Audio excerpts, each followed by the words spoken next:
Welcome to the number game. आज हम बात करेंगे एक्सरसाइज 11.3 के क्वेश्चन नंबर 7 की। यहाँ पे हमें सेमी सर्कल दे रखा है। सेमी सर्कल कहते हैं हाफ सर्कल को। फुल सर्कल ऐसा होता है, अगर हम इसको सेंटर से कट कर दें तो ये 2 पार्ट में डिवाइड हो जाता है, फर्स्ट पार्ट सेकंड पार्ट। तो यहाँ पे ये इसी का हाफ पार्ट दे रखा है, अपर हाफ, और हमें कह रखा है कि ये दे रखा है ये डायामीटर है। क्या है ये?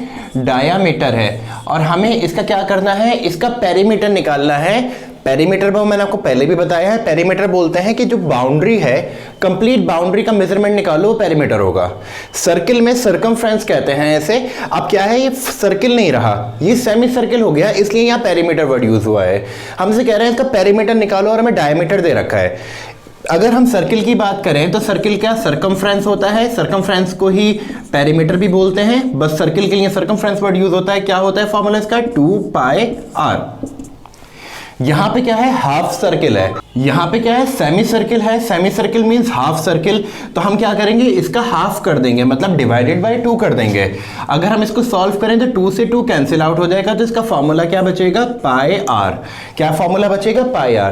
तो यहां पे हम क्वेश्चन नंबर 7 में यही फॉर्मूला लगाएंगे, perimeter of semi circle is equal to πr। ये तो हमने लगा दिया फॉर्मूला। अब क्वेश्चन में कह रहे हैं कि इंक्लूडिंग डायमीटर निकालो। डायमीटर कितना है हमारा? 10 सेंटीमीटर। तो हम इसमें क्या करेंगे? प्लस डायमीटर भी ऐड कर देंगे। ठीक है, डायमीटर भी हम इसमें ऐड कर देंगे। तो पाई क्या होता है? 22/7। अब बात रही यहाँ पे रेडियस। अब हमें रेडियस गिवन नहीं है, हमें डायमीटर गिवन है।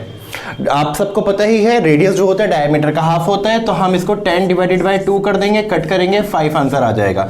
तो यहाँ पे आ जाएगा 5 प्लस 10 सेंटीमीटर। डायमीटर तो 10 था ही हमें गिवन। अब हम इसको सॉल्व कर देंगे। ठीक है, अब सॉल्व करने के लिए क्या करना पड़ेगा हमें? इनको देखो, कटिंग तो हो नहीं सकती यहाँ पे, तो मल्टीप्लाई कर देंगे। 22 की रफली अगर हम 5 से मल्टीप्लाई करें, 5 to the 10, 5 to the 10 11, 110/7 आ जाएगा यहाँ पे, प्लस 10/1 सेंटीमीटर। अब ये फ्रैक्शन में आ गए, प्लस का साइन भी है यहाँ पे। अब हम क्या करेंगे, इसका एलसीएम लेंगे। एलसीएम के लिए डिनोमिनेटर देखते हैं, यहाँ पे 7 है, यहाँ 1 है, तो इसका एलसीएम क्या हो जाएगा? 7 हो जाएगा यहाँ पे। अब 7 1 जा 7 होते हैं, तो यहाँ पे इसकी भी 1 से मल्टीप्लाई करा देंगे, तो 110 ही आंसर आ जाएगा। अब यहाँ पे क्या है? 1 है, 1 को 7 तक पहुंचने के लिए मल्टीप्लाई बाय 7 करना पड़ेगा, तो ऊपर की भी मल्टीप्लाई बाय 7 कर देंगे। तो 10 7 तक कितने होते हैं? 10 7 जा 70। तो हमारा आंसर आ गया 180/7 सेंटीमीटर। और ये जो मल्टीप्लाई बाय 1 लिखा है या मल्टीप्लाई बाय 7 लिखा है, ये शो नहीं करना है हमें, आपको समझाने के लिए मैंने लिखा था यहाँ पे। तो हमारा आंसर आ गया 180/7। अगर आप चाहें तो इसको डिवाइड करके डेसिमल में भी आंसर निकाल सकते हैं। तो आई होप आपको ये समझ आ गया होगा। चलिए now move on to next question. Question number 8 में हमसे कह रहे हैं कि यहाँ पे डायमीटर दिया हुआ है और हमसे कह रहे हैं कि कॉस्ट ऑफ पॉलिशिंग निकालो। तो पॉलिश मतलब एरिया निकालना पड़ेगा ना हमें। तो एरिया ऑफ सर्किल क्या होता है? πr²। तो हम वही फॉर्मूला लगाते हैं पहले, फिर कॉस्ट निकालेंगे। और πr², r मतलब रेडियस। अब हमें यहाँ डायमीटर दे रखा है, रेडियस नहीं दे रखा, तो हम इसी से रेडियस निकाल लेंगे। Radius is equal to diameter upon 2। Diameter कितना है? 1.6/2। पॉइंट हटा देंगे, यहाँ पे आ जाएगा 0। कटिंग करते हैं, 2 8 जा 16, 2 10 जा 20, 2 4 जा 8, 2 5 जा 10, 4/5 आ गया। इसको फिलहाल ऐसे ही रहने देते हैं। अब हम निकालेंगे एरिया ऑफ टेबल, πr²। पाई हमसे क्वेश्चन में कहा गया है 3.14 लो, r हमारे पास आ गया है 4/5 मल्टीप्लाई बाय 4/5। पॉइंट हटा देते हैं, अपॉन 100 हो जाएगा, जैसे हम करते हैं हमेशा। 4 1 जा 4, 4 25 जा 100। ठीक है, अब यहाँ आ गया 25, यहाँ क्या है 314, और यहाँ क्या है 4। कटिंग नहीं हो सकती, इट मीन्स। अब हम क्या करेंगे, फिलहाल इसको ऐसे ही सॉल्व कर लेते हैं, बाद में डिवाइड कर देंगे। 314 की 4 से रफली मल्टीप्लाई कराते हैं। 314 की 4 से मल्टीप्लाई, 4 4 जा 16, 4 1 जा 4 प्लस 1 5, 4 3 जा 12, 1 2 5 6 हमारा इसका आंसर आ गया। अब नीचे की बात करते हैं, यहाँ 25 की 25 से ही मल्टीप्लाई कराते हैं। 5 5 जा 25, 5 2 जा 10 12, 2 5 जा 10, 1 कैरी, 2 2 जा 4 एंड 5। यहाँ पे आ गया 625 डिवाइडेड बाय 625। ठीक है, अब हमें 1256 की 625 से डिवाइड करानी होगी। रफली हम करा देते हैं 625 की। अब प्रॉब्लम यह है टेबल नहीं आती होगी, तो हम क्या करते हैं, इसको यहीं पे मल्टीप्लाई करके देखते हैं 2 से। 5 to the 10, 1 carry, 2 to the 4 5, 6 to the 12, 1250, 2 ज़ा 1250 बचा क्या यहाँ पे। अब यहाँ 6 बचा, पॉइंट लगा के 0 ले लेते हैं। अभी भी यहाँ पे 0 कम है क्योंकि यहाँ 625 है, यहाँ 60 है। एक 0 इधर लगाते हैं, एक 0 इधर, अभी भी कम है। एक 0 इधर लगाते हैं, एक 0 इधर लगाते हैं। अब ये हो गया 625 और यहाँ पे आ गया 6000, मतलब अब ये बड़ा नंबर हो गया।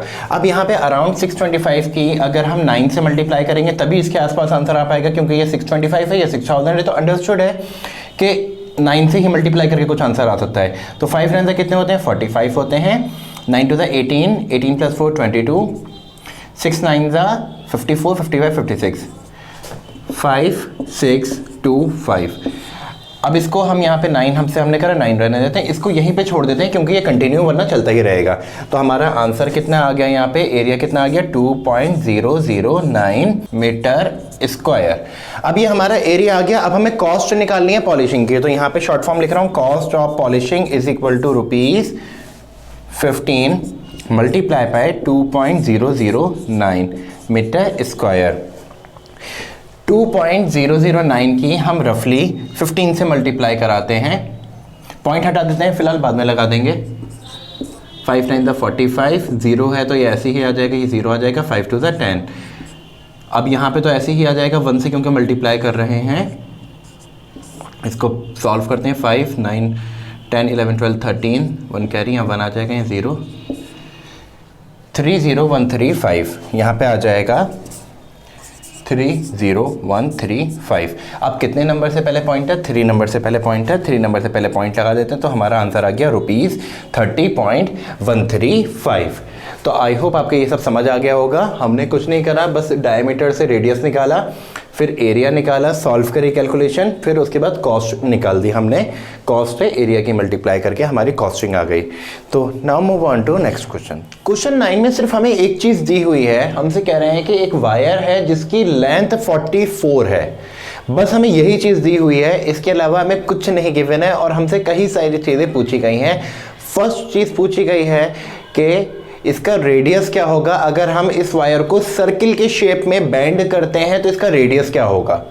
सबसे पहली चीज तो 1 बाय 1 एक्सप्लेन करते हैं, पहले रेडियस निकालते हैं। अब बात रही रेडियस कैसे निकालेंगे, हमारे पास कुछ गिवन ही कब है, हमें सिर्फ लेंथ की वायर गिवन है और हमसे कह रहे हैं कि इसको हमने सर्किल की शेप में बेंड करा, मतलब ये वायर है, इसको सर्किल की शेप में बेंड कर दिया और हमें अब बताना है कि इसका रेडियस कितना है, ये बताना है हमें। तो हमारे पास मतलब इससे अंदाजा होता है कि जो लेंथ की वायर है उसी को सर्किल में बेंड किया है ना, इट मीन्स वो उसका सर्कमफेरेंस होगा ना।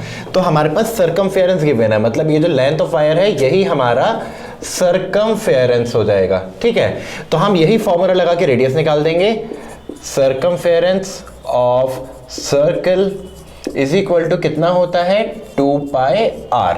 सर्कमफेरेंस हमारे पास है कितना है, 44 है। 2 multiply by 22/7 multiply by r, क्योंकि रेडियस तो हमें फाइंड करना है, रेडियस तो गिवन नहीं है। अब हम क्या करेंगे, इसको सॉल्व करेंगे, मतलब ये जो हमने नंबर्स लिखे हैं इसको मल्टीप्लाई करके इधर ले आएंगे, अपोजिट साइड ले आएंगे। अपोजिट साइड ले आएंगे तो रेसिप्रोकल हो जाएगा। 2 की 22 से मल्टीप्लाई करेंगे कितना हो जाएगा, 44 हो जाएगा। तो यहाँ पे हो जाएगा 44/44, मतलब हमने ये ऊपर का पोर्शन ये मल्टीप्लाई में था, हम इधर आके डिवाइड में लिया है। ठीक है, अब बचा 7 डिवाइड में था, इधर आके हो जाएगा मल्टीप्लाई। ठीक है, और ये r तो यहीं पे था ना, हमने इसको मूव थोड़ी ना करा, ये ऐसे ही यहीं पे रहा। 44 से 44 कैंसिल आउट हो गया, हमारे पास रेडियस कितना आ गया, रेडियस आ गया 7 सेंटीमीटर। हमारा फर्स्ट काम कंप्लीट हो गया। हमसे कहा था रेडियस फाइंड करो, हमने फाइंड कर लिया। हमसे कह रहा है एरिया फाइंड करो सर्किल का, कोई बात नहीं कर देते हैं। एरिया ऑफ सर्किल क्या होता है, एरिया ऑफ सर्किल होता है πr²। हमारे पास पाई भी है और रेडियस तो है ही हमारे पास 7 मल्टीप्लाई बाय 7, एक 7 से एक 7 कैंसिल आउट हो गया, बचा 22 और 7, 7 two the 14, 1 carry, 7 two the 14 15, 154 centimetre square हमारा ये आंसर आ गया। अब हमारे पास एरिया ऑफ सर्किल भी आ गया। अब हमसे कह रहे हैं कि ये जो वायर था जिसको हमने सर्किल की शेप में बेंड किया था, इसको हम स्क्वायर की शेप में बेंड कर रहे हैं, तो उसकी हमें आप साइड बताइए कितनी साइड हो जाएगी। तो क्या करेंगे, वायर की लेंथ तो सेम है ना, और मैं आपको इससे पहले क्वेश्चन में बता भी चुका हूं कि सरकमफेरेंस और पेरीमीटर एक ही चीज होती है। तो अगर इसी वायर को हम स्क्वायर की शेप में बेंड कर रहे हैं तो पेरीमीटर तो वही रहेगा ना, मतलब सरकमफेरेंस तो वही रहेगी। सरकमफेरेंस कितनी थी हमारे पास, 44 थी, इसी को पेरीमीटर मान लेते हैं, तो हम इससे साइड निकाल देते हैं। तो यहां पे हम लगा देंगे पेरीमीटर ऑफ स्क्वायर का फॉर्मूला। पेरीमीटर ऑफ स्क्वायर कितना होता है, 4 मल्टीप्लाई बाय साइड, और हमें साइड फाइंड करनी है। पेरीमीटर हमारे पास है कितना है, 44 centimetre is equal to 4 multiply by side. 4 इधर आ जाएगा, यहां पे मल्टीप्लाई में इधर आके क्या हो जाएगा, डिवाइड हो जाएगा। कटिंग करते हैं, 11 आंसर, 11 सेंटीमीटर हमारे पास क्या आ गया, हमारे पास इसकी साइड आ गई। अब हमसे पूछ रहे हैं कि इन दोनों में से कौन सा ज्यादा एरिया ऑक्यूपाई करेगा, मतलब ये वायर को हम सर्किल की शेप में बेंड करेंगे वो ज्यादा एरिया ऑक्यूपाई करेगा या फिर स्क्वायर करेगा।